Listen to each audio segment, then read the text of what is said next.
常我都受咗籠一段時間啦，而家落翻場區睇咧，有啲新手落門咧，佢完咗場之後咧，除手套咧都好大力咁扯啦，好大力咁除。其實咧點樣先係正確嘅方法？係啊，我見到龍門咧退波之後咧，半場時間咧，佢哋除手套咧貪快，咁啊一下扯出嚟。咁咧有兩個唔好處嘅，第一樣嘢咧就係手套嗰啲乳膠其實脆弱嘅，就咁扯咧有機會扯爛。另外手指入邊咧嗰啲縫線咧都好易爆線嘅。咁啊點樣可以正確咁樣除手套咧？又快得嚟咧，又唔會傷咗個手套咧。咁我試一試俾你睇。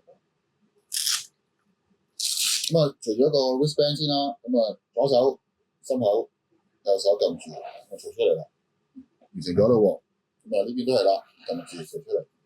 咁咧就可以快靚正咁除手套啦，又唔會傷到個乳膠同埋爆線啦。下次都可以試下咧。咁我哋啱啱學咗除手套啦，咁除手套都係比較初階嘅。咁我而家想問啲再 advance 啲嘅問題，就係我之前試過食波餅啦，唔係用塊面食，係用耳仔食。嗰段時間我 feel 到突然之間聽唔到嘢，但係過咗一排，即係可能過咗幾個字之後就 feel 到終於聽得翻嘢。點解會咁樣嘅？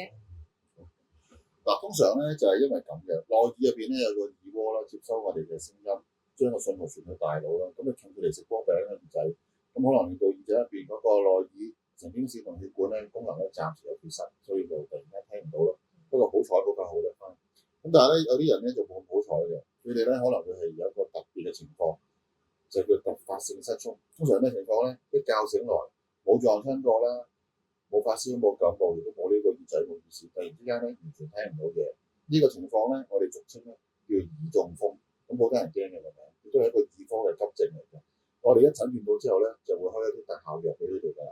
咁啊，包括一啲消炎藥啦、啲風血管藥啦，希望可以短時間之內咧救翻個聽力，避免嗰個聽力咧永久受損嘅。